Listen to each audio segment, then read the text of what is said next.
बोलता है कह रहा कि जब से तू प्रार्थना करता है, बोलता है कह रहा तब से कह रहा मेरे घर में समस्या बढ़ती जा रही है। कह रहा कि तू इतनी मेहनत कर रहा है प्रार्थना करने में, तेरा खुदा कहाँ है, तेरा परमेश्वर कहाँ है? बोलता है कह रहा निकल जा घर से।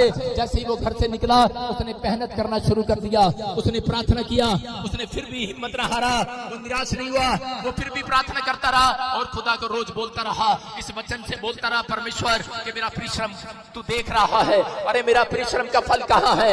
लेकिन वो करता रहा, वो बेचारा प्रार्थना करता रहा और दौड़ता रहा। लेकिन थोड़े दिन के बाद कह रहा है कि जब उसको घर से निकाल दिया गया, वो सुसमाचार सुना रहा था कि थोड़े लोगों ने क्या किया कि थोड़े लोगों ने उसको पकड़कर मारना पीटना शुरू किया और पीटा और उसको जेल में डाल दिया। और जब उसको जेल में डाला तो समय भी वो वहां जेल में बैठकर लोगों को सुसमाचार सुनाता रहा, प्रार्थना करता रहा और बोलता रहा एक दिन तो मेरा खुदा मेरे परिश्रम का फल देगा। और रोता रहा, प्रार्थना करता रहा। वहां पर भी उसने मेहनत करना नहीं छोड़ा, उसने जेल में भी बहुत सारे लोगों को सुसमाचार सुनाया।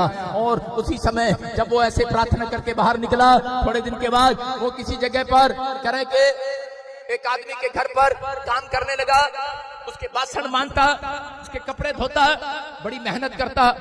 थोड़े दिन के बाद खबर आई उस लड़के के लिए, वो मेहनत कर रहा था, लेकिन थोड़े दिन के बाद वो मेहनत करता करता प्रार्थना फिर भी करता, वो काम पर जाता लेकिन रात को वो प्रार्थना करता, सुबह उठता प्रार्थना करता।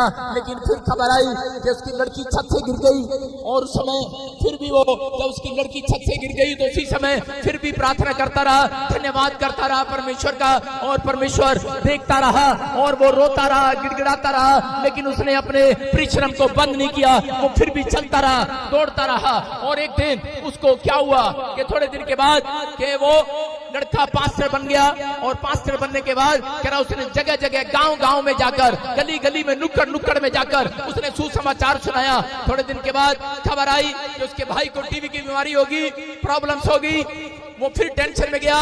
लेकिन उसने फिर भी हिम्मत न हारा, प्रार्थना करता रहा, प्रार्थना करता रहा, विनती करता रहा। जिस पास्टर के साथ काम करता था उसके साथ कह रहा है कि उसी समय क्या हो गया, कह रहा है कि वो लोग नफरत करने लगे उससे और जलने लगे, ईर्ष्या करने लगे। उसने छोड़ दिया वो चर्च और वो साइड में अपने नाम की प्रार्थना वो बोलता रहा, परमेश्वर से मेहनत करता रहा, फिर भी दुख उठाता रहा और चलता रहा, अपने परिश्रम को बंद नहीं किया।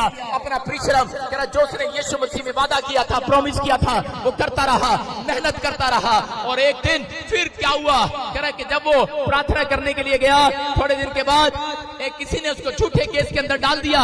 और उसी समय जब झूठे केस में उसको अंदर डाल दिया, वो वहां भी सुसमाचार सुनाता रहा, वो परिश्रम करता रहा, मेहनत करता रहा। इसलिए यीशु मसीह के लिए के नाम के लिए दुख उठाता रहा, प्रार्थना करता रहा। लेकिन जब वो जेल में था तो उसी समय उसके पास खबर आई, जब वो प्रार्थना कर रहा था, लोगों को सुसमाचार सुना रहा था, खबर आई मकान मालिक ने तेरे बच्चों को बाहर निकाल दिया है और मकान मालिक ने नोटिस दे दिया है, तेरी पत्नी तेरे बच्चे सड़क पर आ गए हैं, घर से बाहर निकाल दिया है। रो पड़ा है ये व्यक्ति, अरे ये लड़का रो पड़ा है और बोलने लगा है, बोलता है और ये वचन इसके सामने आता है और हाथ उठाकर कहने लगा, ए आसमान के खुदा, बोलता है इतने साल मैंने परिश्रम किया, बोलता है मेरा प्रतिफल कहाँ है, मेरी मेहनत का प्रतिफल कहाँ है।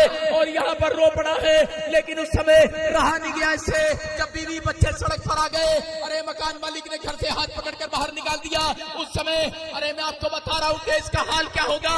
अरे ये लड़का रो रहा था, प्रार्थना कर रहा था, लेकिन फिर भी इसने जवाब नहीं दिया परमेश्वर को। फिर भी ये शाम को प्रार्थना करने के लिए गया, ये फिर सुबह प्रार्थना करने के लिए गया, लेकिन रो रहा था और लेकिन कह रहा था उस दिन हार गया ये लड़का और टूट गया और कहने लगा, बोलता है कह रहा परमेश्वर, कह रहा कि अब मैं सुसाइड कर लूंगा, अब मैं अपना जीवन खत्म कर लूंगा। बोलता है मैं थक गया हूँ। लेकिन उस रात इसके कानों में एक आवाज आती है और इसके कानों में एक आवाज आती है, बोलता है अपना रोना पीटना बंद कर, अपना रोना पीटना बंद कर, कह रहा कि तेरी मेहनत का फल आज रात तेरी गोद में आने वाला है, तेरी मेहनत का फल आज रात तेरी गोद में आने वाला है। इस लड़के के कान में जब ये आवाज आई और इसने पुस्तक जब बाइबल खोली तो बाइबल के अंदर ये वचन लिखा था, यिर्मयाह के 31:16 में वो लिखा, वहां पर यहोवा यूं कहता है कि अपना रोना पीटना बंद कर, मैंने तेरे आंसुओं को देखा है। आज ऐसे लोगों को बोल रहा है, मेरा बेटा मेरी बेटी सुन, अपने आंसुओं को परमेश्वर को सामने अगर आपने बहाए हैं, अगर आपने परिश्रम किया है, यीशु मसीह के नाम के लिए दुख उठाया है, अगर आपने प्रार्थना की है, बाइबल पढ़ी है, अगर आपने अपना नंगा पेट काट कर लोगों की हेल्प की है। मैं कह रहा हूं आज राजनीति का प्रतिफल